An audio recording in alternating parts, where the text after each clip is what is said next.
నమస్తే మీ TV news కి స్వాగతం. నా పేరు యశ్వంత్. జాతీయ మహిళా దినోత్సవాన్ని పురస్కరించుకొని హైదరాబాద్ ఉస్మానియా మెడికల్ కాలేజీలో ఆదివారం ఏర్పాటు చేసిన కార్యక్రమంలో ముఖ్య అతిథిగా ఐఏఎస్ అధికారిని రజనీప్రియ హాజరయ్యారు. ఈ సందర్భంగా రాష్ట్ర ఆదర్శ మహిళలను గుర్తించి అవార్డులను అందజేసి గౌరవించారు. అనంతరం ఆమె మాట్లాడుతూ మహిళలు అన్ని రంగాల్లో రాణిస్తూ మహిళా శక్తిని నిరూపించాలని పిలుపునిచ్చారు. ఈ కార్యక్రమంలో జగదేవపూర్ మండల ముదిరా సంఘం అధ్యక్షులు రావుల రాజు, సంఘం మండల ఉపాధ్యక్షులు పిట్టల నరసింహులు, ముదిరా సంఘం యూత్ ప్రధాన కార్యదర్శి బాలకృష్ణ, నాయకులు దాసు, మాజీ సర్పంచ్ పిట్టల రాజు, మహిళలు తదితరులు పాల్గొన్నారు.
Okay.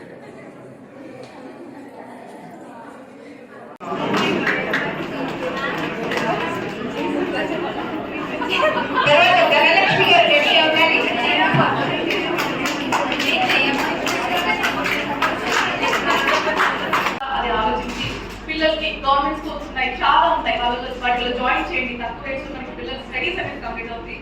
ఖచ్చితంగా ఆడపిల్లలకి స్టడీస్ అనేది ఖచ్చితంగా important. And thank you so much because ఇక్కడ అమ్మాస్ హెల్ప్స్ అని చెప్పేసి నేనే పూర్తి చేస్తాను సంథింగ్ అవి ఉన్నాయి.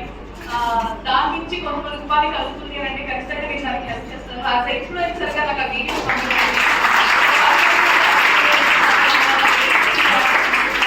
వాళ్ళకి మంచి జరుగుతుందే ఒపీనియన్స్ వచ్చాను. Thank you so much for giving me thank you so much madam. నేను మిమ్మల్ని ఆశిస్తుంది అదే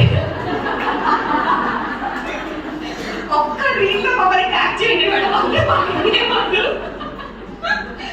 థ్యాంక్ యూ వెరీ మచ్. ఇప్పుడు మేడం చెప్పారు ఏంటంటే ఉమెన్ ఎంతో ఫేస్ చేసి అంటే చాలా కష్టపడి ఇప్పుడు మనం గ్రో అవుతున్నాం. సో జెండర్ గ్యాప్ స్టాటిస్టిక్స్ అని ఏదైనా గూగుల్లో కొట్టండి. సో గ్లోబల్ జెండర్ గ్యాప్ అంటారు. గ్లోబల్ జెండర్ గ్యాప్ స్టాటిస్టిక్స్ అని కొడితే ఇంకా మన